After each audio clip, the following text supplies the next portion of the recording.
Hello everybody, this is Amit Kumar. Welcome to this platform. आज हम class 10th SST का एक चैप्टर समझने वाले हैं, रिसोर्सेज एंड डेवलपमेंट। तो इस चैप्टर का जो कोर है वो चीज इन दो वर्डों को लेकर चलेगा, रिसोर्सेज और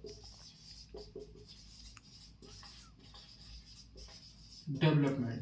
इस चैप्टर में हम देखेंगे कि कैसे रिसोर्सेज के डेवलपमेंट के द्वारा ओवरऑल डेवलपमेंट हो सकता है या कैसे हम रिसोर्सेज का यूज करके डेवलपमेंट कर सकते हैं। तो इस चीज को समझने से पहले सबसे पहले हमें जरूरी है रिसोर्सेज की डेफिनेशन को समझना। तो रिसोर्सेज की डेफिनेशन समझने के लिए हमें रिसोर्सेज की डेफिनेशन है यानी कि जो चीज हमारे एनवायरनमेंट में है और हमारी नीड को सेटिस्फाई कर रही है, तो उसको क्या कहा जाता है? रिसोर्स कहा जाता है। और क्लास 10th में जो इसकी डेफिनेशन दी गई है, तो वो क्या डेफिनेशन होगी? Everything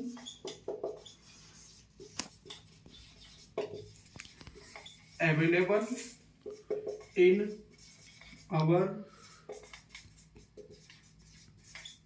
environment which can be used to satisfy our basic needs. Everything available in our environment, हमारे एनवायरमेंट में प्रत्येक ऐसी चीज जो उपलब्ध है और which can be used to satisfy our basic needs, और वो हमारी बेसिक नीड्स को सेटिस्फाई करने के लिए यूज की जा सकती है। और अगर आगे provided it is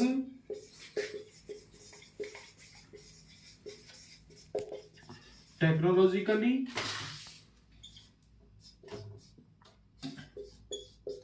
accessible,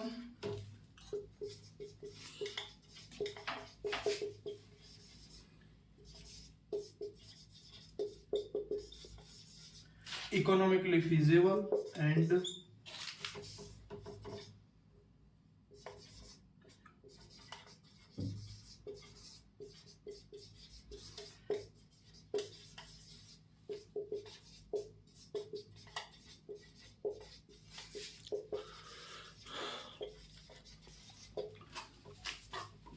technology के माध्यम से हम उसको एक्सेस कर सकते हैं। इकोनॉमिकली रूप से वो फीजिबल होनी चाहिए और कल्चरली रूप से एक्सेप्टेबल होनी चाहिए।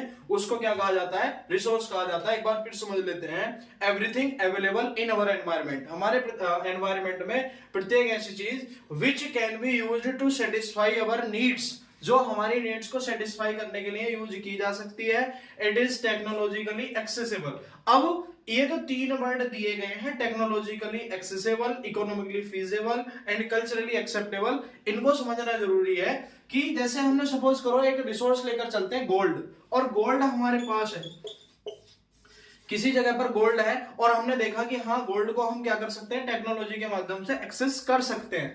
अगर गोल्ड वहां पर ऐसे ही पड़ा हुआ है और हमारे पास टेक्नोलॉजी नहीं है, हम गोल्ड को अपने रिसोर्स नहीं बना सकते। तो सबसे पहले हमें जरूरी है कि उसको टेक्नोलॉजी के माध्यम से हम एक्सेस कर सकते हैं। और सपोज करो हमने उसको एक्सेस कर लिया, इकोनॉमिकली फीजिबल कब होगा वो रिसोर्स? इकोनॉमिकली फीजिबल तब होगा अगर हम उस जो हमने जैसे गोल्ड निकाला है, तो गोल्ड क्या होना चाहिए हमारे लिए? Economically feasible. कैसे?